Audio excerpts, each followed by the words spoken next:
আচ্ছা, citizenship act in 1955,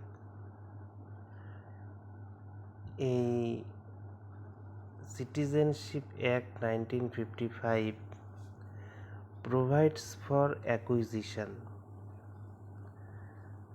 provides for মানে এটা নিয়ম বলে যে অ্যাকুইজিশন মানে কিভাবে নাগরিকত্ব পাওয়া যায়, অ্যান্ড লস অফ সিটিজেনশিপ কিভাবে নাগরিকত্ব হারায়, after the commencement of the constitution অর্থাৎ সংবিধান কার্যকর হওয়ার পর। তো সংবিধান কার্যকর হয়েছিল 26 জানুয়ারি 1950। এরপরে এই সিটিজেনশিপ অ্যাক্ট 1955 এই নাগরিকত্ব আইন প্রোভাইডস ফর মানে ব্যবস্থা করে বা নিয়ম বলে যে acquisition and loss of citizenship কিভাবে নাগরিকত্ব পাওয়া যায়, কিভাবে নাগরিকত্ব হারায়, after the commencement of the constitution সংবিধান কার্যকর হওয়ার পর, অর্থাৎ 26 জানুয়ারি 1950 এর পর। আচ্ছা, আমরা জানি যে সংবিধানের যে 5 থেকে 11 পর্যন্ত যে আর্টিকেলগুলো আছে এগুলো শুধু সংবিধান কার্যকর হওয়ার সময়কার নাগরিকত্ব নিয়ে কথা বলে।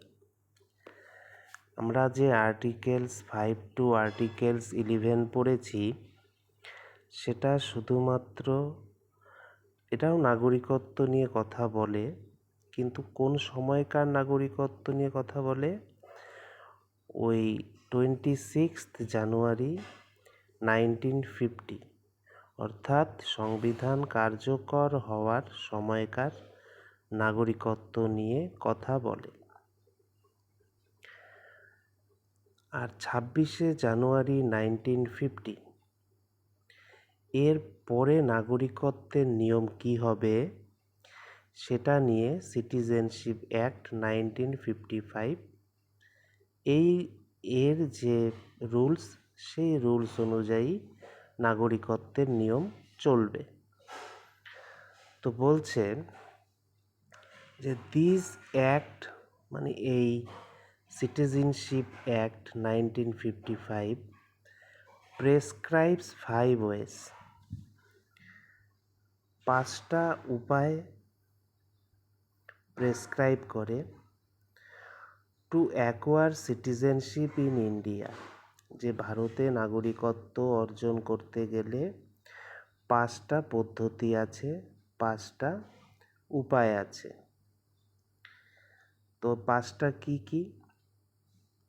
একটা হচ্ছে বাই বার্থ। তো আমরা বাই বার্থ নিয়েই এখন পড়ব, মানে জন্মসূত্রে নাগরিকত্ব।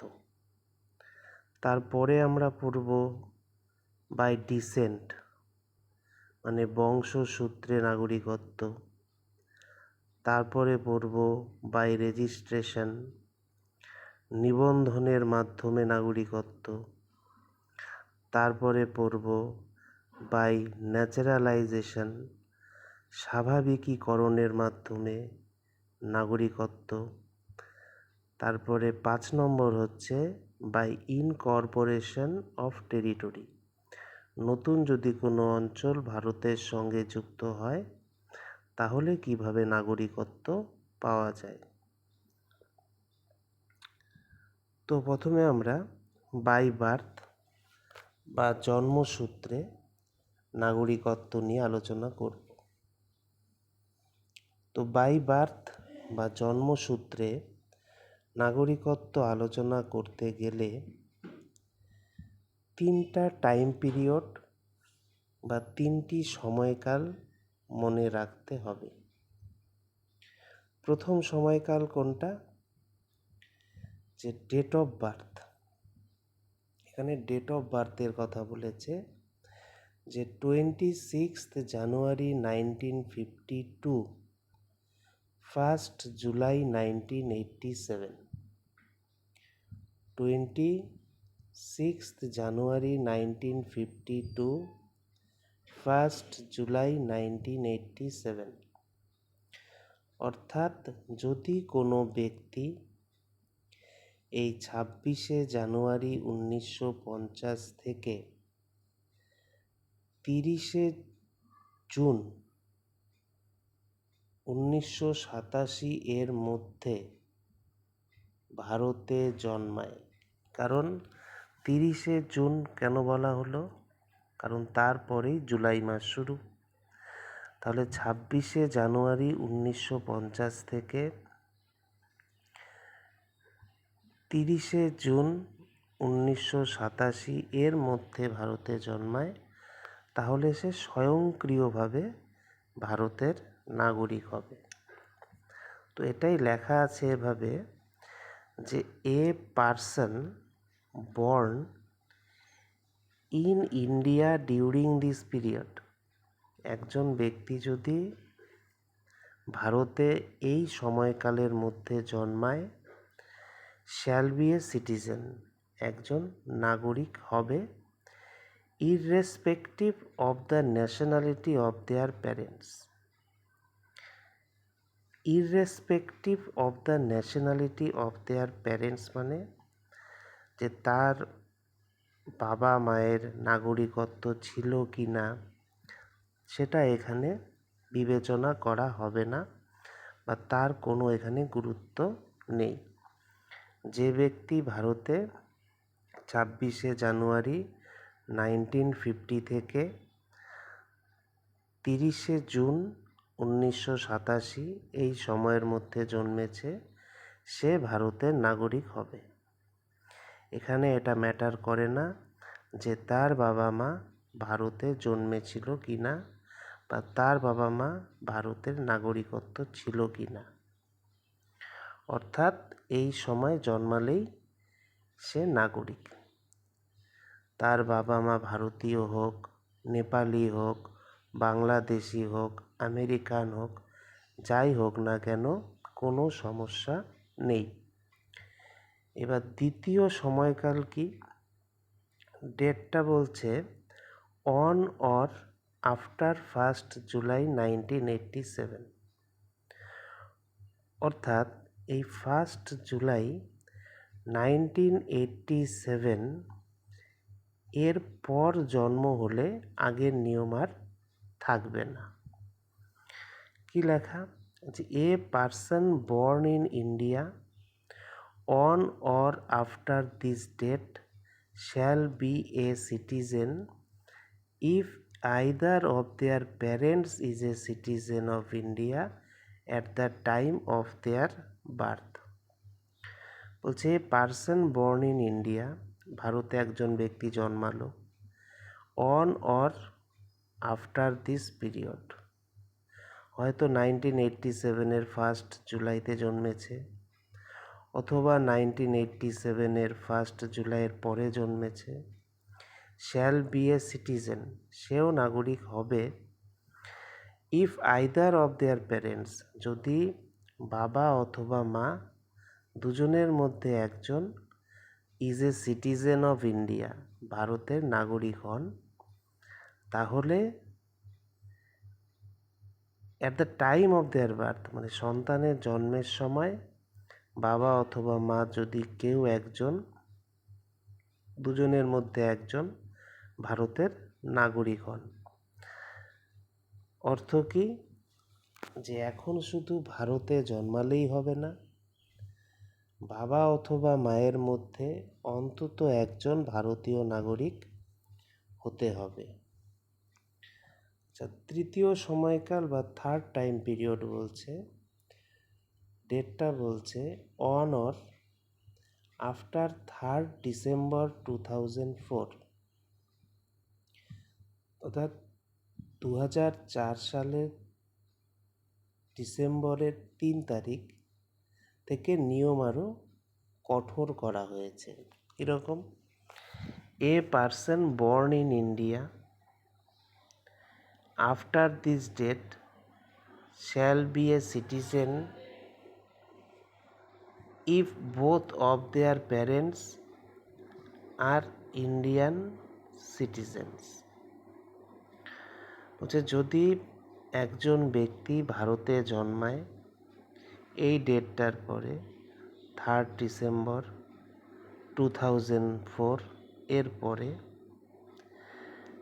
তাহলে সেও ভারতের নাগরিক হবে if both of their parents are Indian citizens।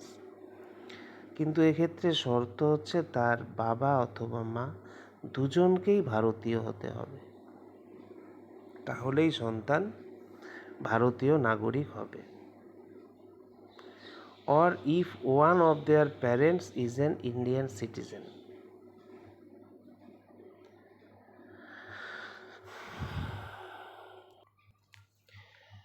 তাহলে এরপর লেখা আছে যে or if one of their parents is an Indian citizen, অথবা এরকম হতে পারে যে তার বাবা মার মধ্যে যে কোনো একজন ভারতীয় নাগরিক, and the other is not an illegal migrant, কিন্তু অন্যজন ইলিগাল মাইগ্রেন্ট হতে পারবেন না, অবৈধ অভিবাসী হতে পারবেন না at the time of their birth, সন্তানের জন্মের সময় এই শর্ত পূরণ থাকতে হবে। তাহলে এখানে কি বলা হয়েছে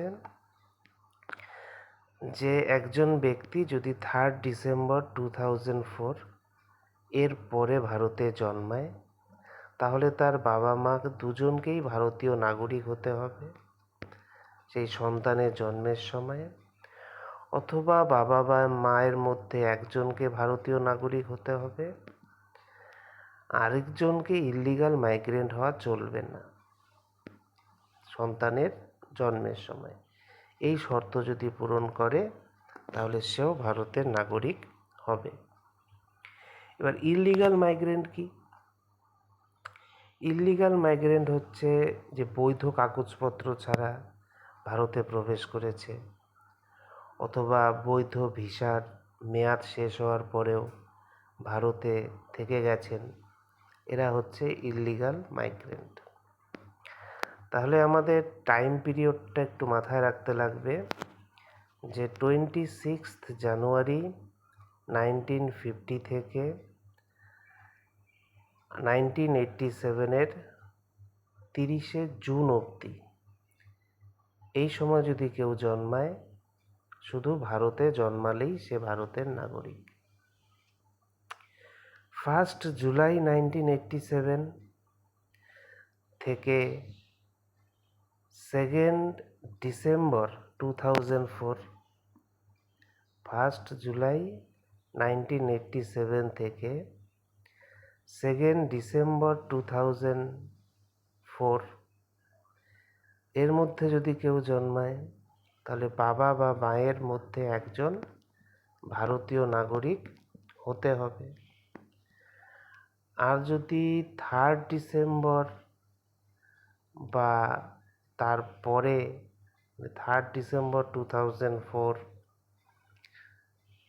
এই ডেটে কেউ জন্মায় বা তারপরে কেউ জন্মায় তাহলে বাবা মা দুজনেই ভারতীয় হতে হবে, অথবা একজন ভারতীয় হলেও চলবে কিন্তু অন্যজন যেন অবৈধ অভিবাসী না হয়, ইলিগাল মাইগ্রেন্ট যেন না হয়। তাহলে 1987 পর্যন্ত আমরা যে রুলস দেখলাম, ওয়ান প্যারেন্ট রুল, একজন অভিভাবক ভারতীয় হলেই চলবে, সেটা হচ্ছে 1 জুলাই 1987 থেকে।